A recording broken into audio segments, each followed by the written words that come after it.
Que a paz de nosso Senhor e Salvador Jesus Cristo estejam com você e sua família. Carta do apóstolo Paulo à igreja de Éfeso,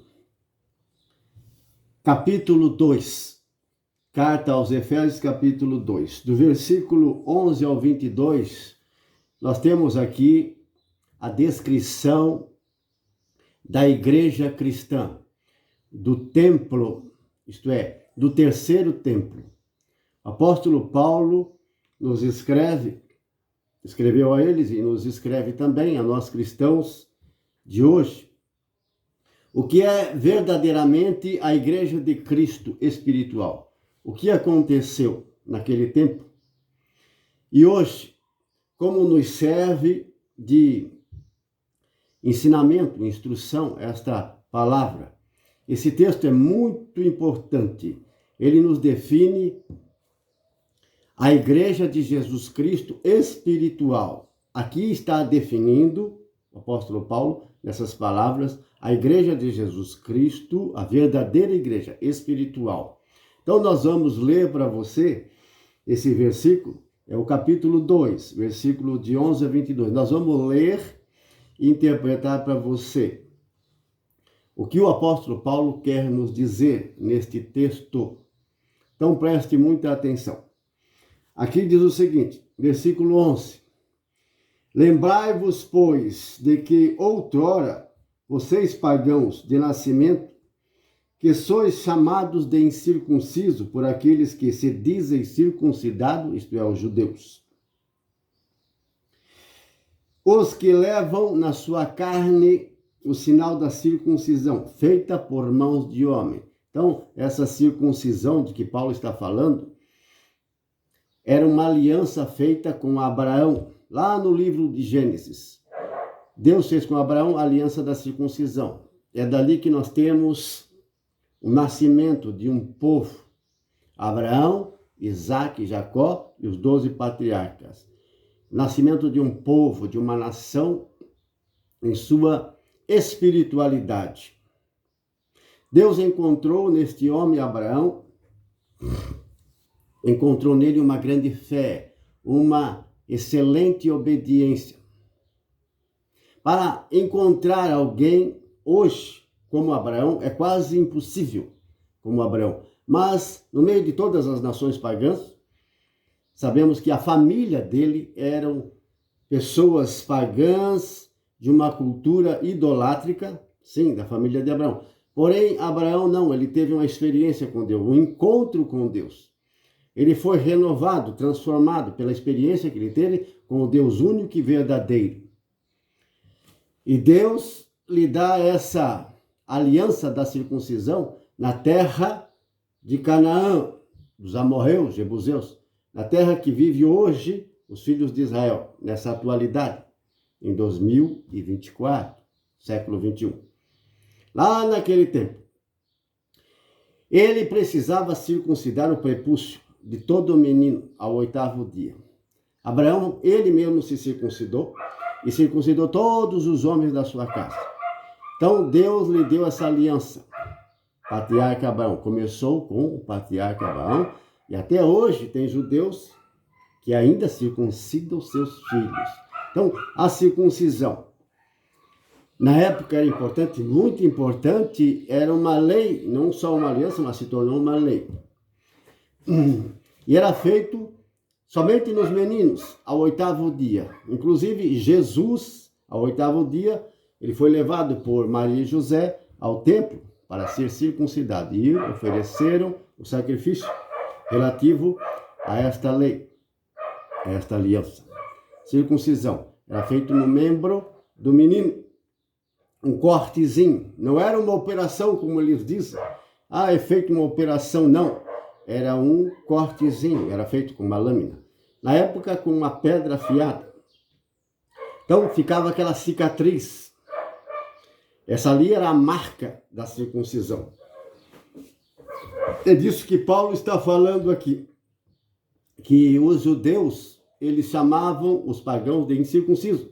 Estavam completamente fora da aliança, fora das promessas e da esperança do Deus vivo e poderoso. continuando, no versículo 12 ele diz: lembrai-vos de que vocês, pagãos, naquele tempo estavam sem o Messias, sem direito da cidadania de Israel, alheios às alianças de Deus com o seu povo, sem esperança e sem promessa, sem Deus neste mundo, porque era uma nação, isto é, as nações, na verdade, pagãs, reunindo todos em uma só, eram pagãs, eles adoravam ídolos, adoravam coisas que fabricavam com a própria mão. Imundícia, abominação, não eram deuses verdadeiros, estavam sendo enganados, sempre foram, por demônios, espíritos malignos. E tinham este mal, ensinava essa cultura a seus filhos e às suas gerações. O Deus verdadeiro, que criou o céu e a terra e que sustenta todas as coisas, está com Abraão, Isaque, Jacó e os patriarcas. E dali para frente, o Deus verdadeiro. Eles eram que? Idólatras, adoravam coisas que fabricavam com as próprias mãos. E aqui o apóstolo Paulo está falando que eles não tinham direito nenhum, vocês pagãos, não tinham direito nenhum, estavam fora da aliança, estavam perdidos. Mas vejam o que vai acontecer, preste bem atenção. Agora, versículo 13.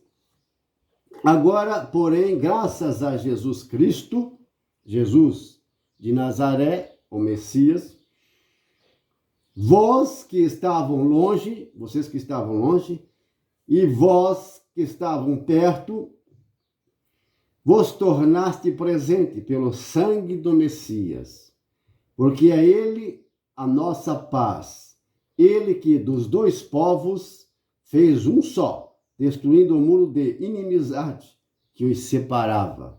Então estavam divididos os povos pagãos, as nações pagãs e o povo de Israel, porque eles tinham o Deus verdadeiro. A salvação estava com os judeus, não com os pagãos. Mas graças a Jesus Cristo, com a cruz no Calvário, com a sua ressurreição, com a nova aliança, então ele estabeleceu a amizade, a unidade entre povos e nações pagãs com o povo judeus. Aqueles que depositaram nele a fé, aqueles que hoje depositam a sua fé em Jesus Cristo, se tornam um só povo, uma só igreja no Espírito, isto é, que trazem em seu coração a espiritualidade lá de Abraão, Isaac, Jacó, os patriarcas, e até chegar em Jesus Cristo, porque houve uma antiga aliança que foi rompida, foi violada pelo povo de Israel. Então, Deus enviou seu Filho, que estabeleceu uma nova e eterna aliança. Não haverá uma terceira aliança, uma outra aliança. Nunca mais haverá. Houve uma primeira aliança que ele estabeleceu por meio de Moisés, lá no Monte Horebe. E não haverá outra. Não. Com Jesus Cristo, os profetas todos dão testemunho. Está em todo o livro da Bíblia Sagrada, do Antigo Testamento, a Torá, que os profetas anunciavam uma nova aliança. E ela foi estabelecida no sangue de Jesus, na crucificação de Jesus no Gólgota, lá no Monte Caveira. Foi ali, na última ceia e no Monte Caveira, e com sua ressurreição, ele estabeleceu uma nova aliança.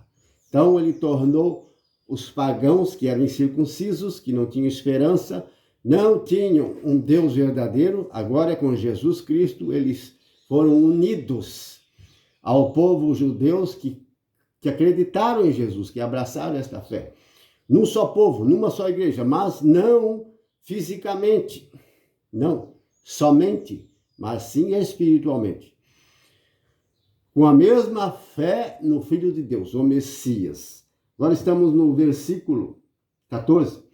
Porque é ele a nossa paz, ele que de dois povos, duas nações, as nações pagãs, e os judeus, destruindo o muro de inimizade que os separava, lá na cruz do Calvário, abolindo, versículo 15 agora.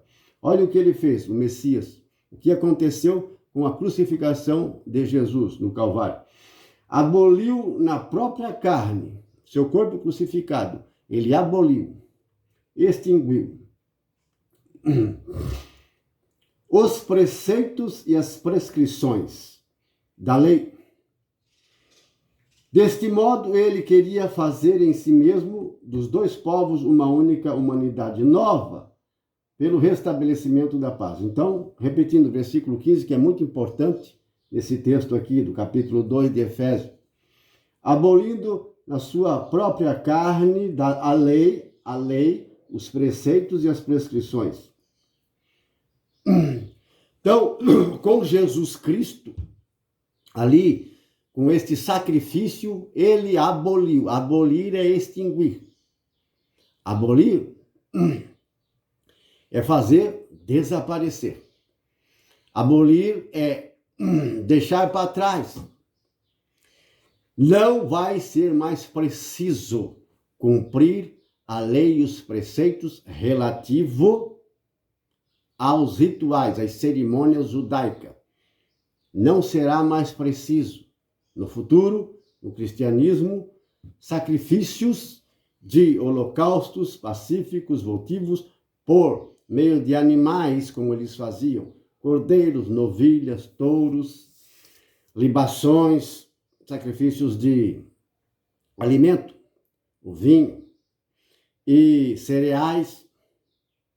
Então, tudo que estava relacionado a preceitos e mandamentos neste sentido, que era feito no templo antigo, diante de um altar, e no altar do holocausto, e com aquelas cerimônias com os sacerdotes e os levitas, que trabalhavam no templo, tudo isso foi abolido com a crucificação de Cristo.